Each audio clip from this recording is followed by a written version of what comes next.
Hello, welcome to week 4, day 7, the end of the first month of documenting myself reacting to my own yoga practices. I'm a beginner, so I'm reacting and trying to learn what I need to work on because I would eventually like to be a teacher in yoga, get a certificate, and then my 10-year plan is to open a studio, but we'll see, see how that actually pans out. End of the first month, I've been feeling stronger. What I do is each week I pick a YouTube video and I follow that. And so I've learned that my lower back and my hips are really inflexible, which makes sense. I have a little bit of scoliosis. I've developed enough strength to do a single full push-up, which, in my adult life, I don't think I thought I could do, and it's really just a testament to showing up in bursts and showing up consistently. So I'm just trying to lean into that and soak that in because that seems to be the only way that I can make real progress. Taking breaks is good too. Sometimes I don't make it to the mat for a full strength training stretch. I'll just lie on the floor and do a couple restorative poses or a restorative YouTube video. We're in the middle of a snowstorm out on the East Coast. I know it's been throughout the country, but it's hitting the East Coast today. So joints are a little bit tighter. It's a little bit colder. So I'm going to run through this yoga flow for beginners. I think beginner style is a good place to start right now. I started intermediate, but I think going back down to beginner was useful. This is a Yoga with Adriene video on YouTube. Yeah,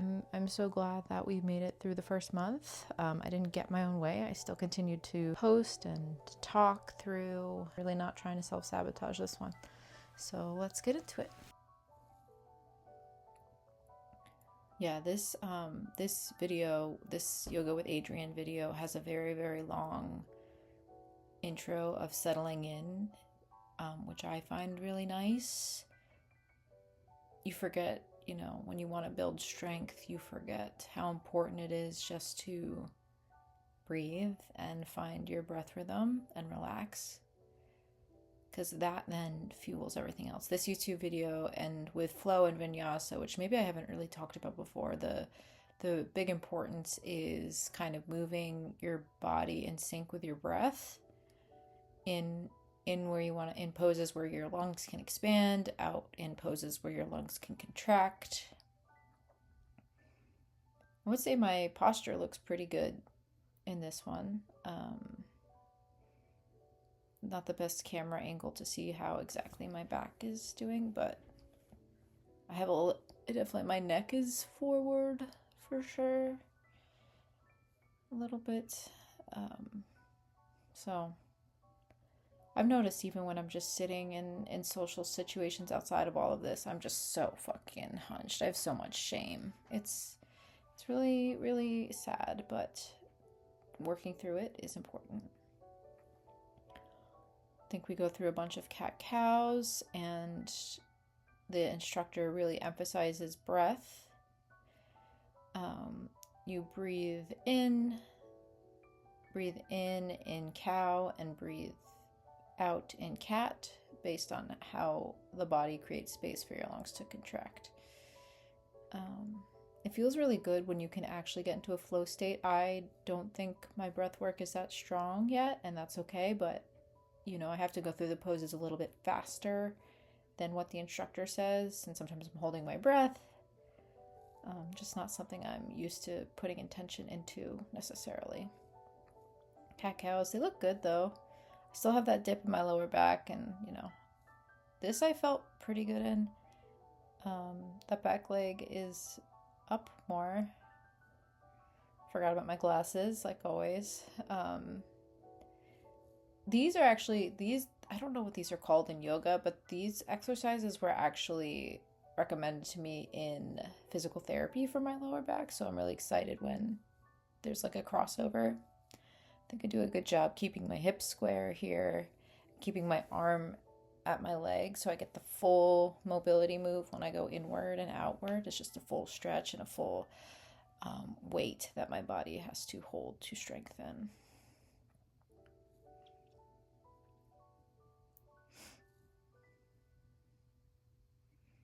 I go into child's pose, wide-legged child's pose. I haven't done a practice where the child's pose isn't wide-legged, so that might just be what I do. I know that though when you're teaching, a wide-legged child. Some people, it's not accessible to everybody. So, and in the video at this point, she kind of just asks to, from the center of your body, move your back up. And then I decided to add in some push-ups here, similar to the first video I did on this channel. I felt like I had the strength to do it, so I did it.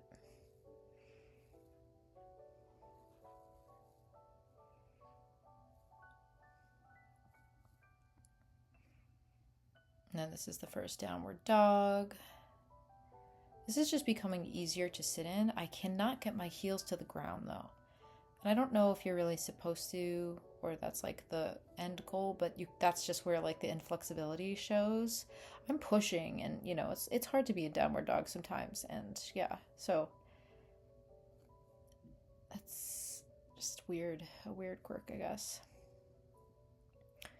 There's lots of, so in a vinyasa, there's lots of forward folds, halfway lifts, and then all the way up, mountain pose.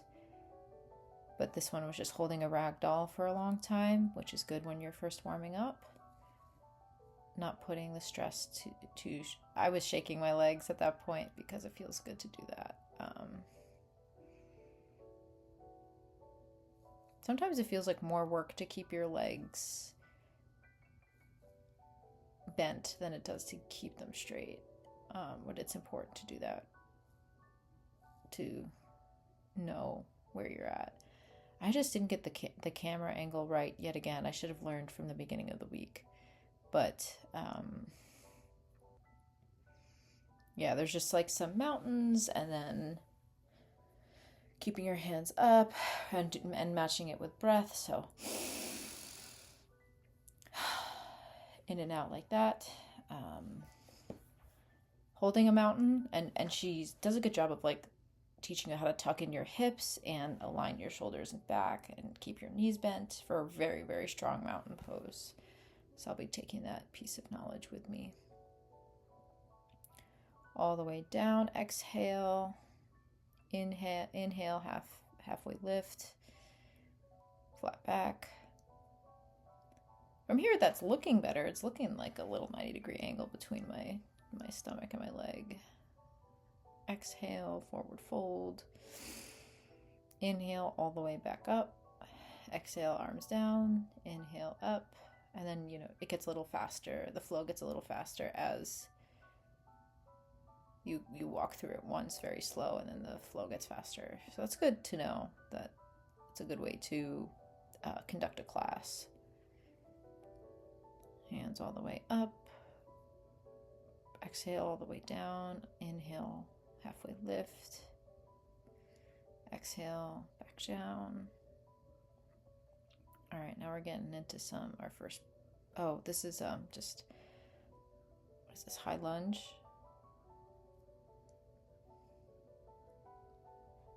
Yeah, seems strong. I don't know. There's just the dip in my lower back and my shoulders. My neck is like super. She really just wants to hang out. That hunch is pretty intense. I don't really know what kind of resources I can use to get rid of that.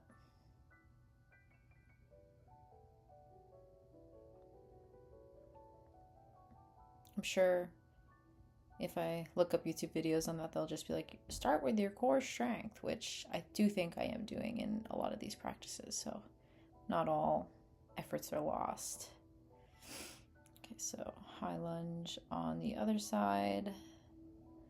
Yeah, I'm learning to you really want to take it slow when you're lifting up for a low lunge, and really enjoy the process of moving up and getting situated. Again, just not trying to rush to the next pose, always. This one always hurts the whole back of the leg. Always so stretchy, itchy. Ragdoll. Inhale, halfway lift, flat back, exhale, inhale, all the way up. Exhale, arms down. I can't believe instructors, like, they're doing all of this stuff with moving their bodies and breathing and talking at the same time. That's so impressive.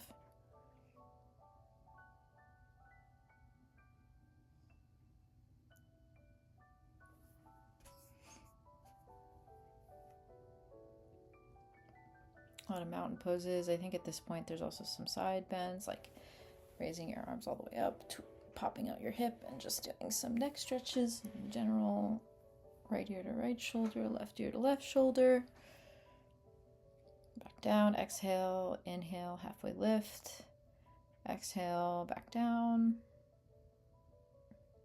Okay, I think this is the first plank. Yep, this always hurts my lower back, so I try not to dip too low down. So it's not necessarily a flat ankle for me, but when I go too flat, that hurts. That gets right in the dip, which is where the pain is. So yeah, some planks. Inhale to downward dog, exhale to plank. Inhale to downward dog, exhale to plank.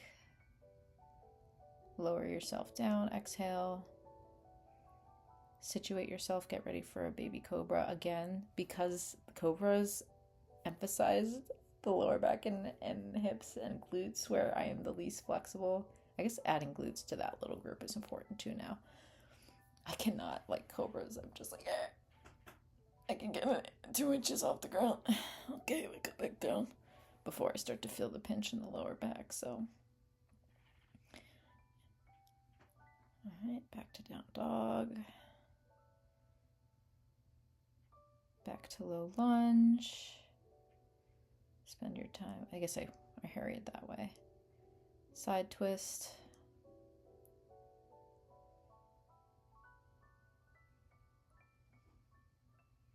These are surprisingly, if you do them going in and out of them, this is surprisingly like a workout. It feels like I'm working on strength of the twist of my body, and then when you lift up your back leg when you can, it definitely, I feel my core activate, and yeah, like I remember getting sweaty at this point. Back to cobra, baby cobra, because that's where I'm at. Downward dog. It looks good. She's definitely looking like a little triangle.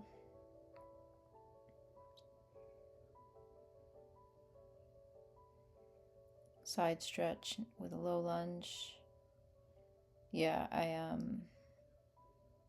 again, when you go in and out of that, it's a workout.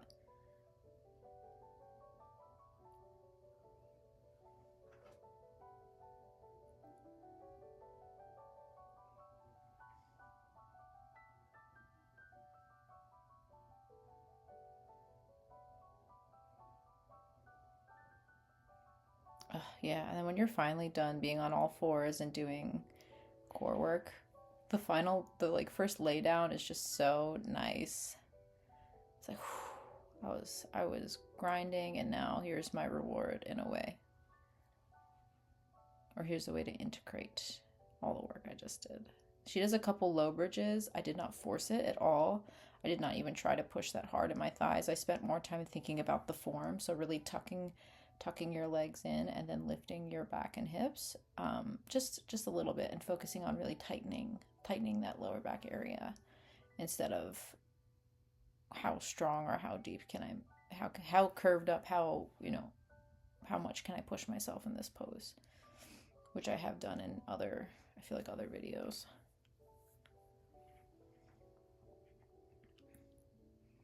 Flex that ankle. So good to have ankle mobility. Do a supine twist. Always such a nice way to end a practice. Other side.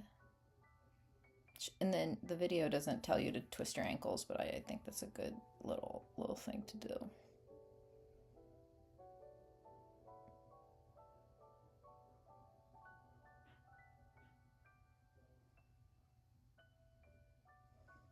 Oh yeah, this is nice. I left my blocks downstairs and I didn't grab them on my way up, so we used the blanket instead.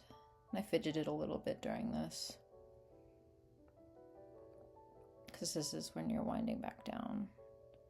I love this when you have a blanket, or specifically you're supposed to be resting your head on a block, and you just roll your head around on a block and you massage the back of your neck. That feels so relaxing, and it's just so simple.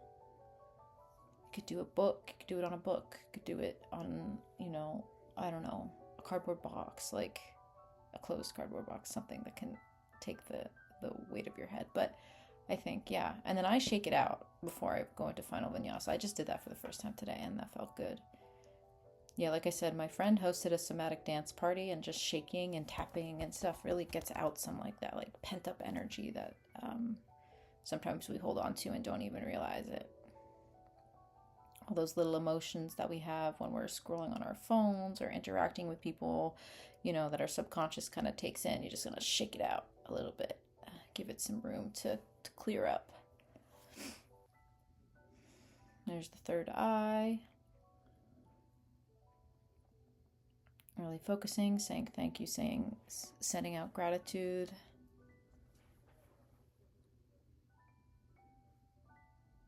Yeah, namaste.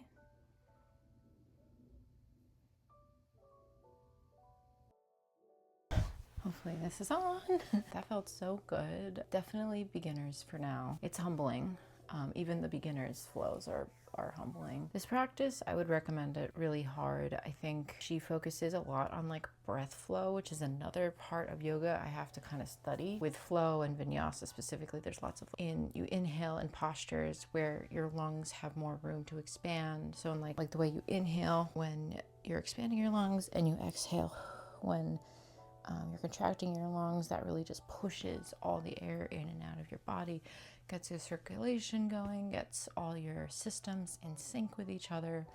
I really appreciate it. It's more difficult, obviously, for me, just in my strength and my history, but it's worth the practice. Looking forward to week 5. I can't believe it. Next week, I'm going to go back into some deeper hip stretching. I might tap into some trauma-informed yoga, because I think between trauma-informed and yin, that might be where I start to focus in on my learnings, besides just like the basics. So yeah, appreciate you. Please stay safe in the snow. Get cozy.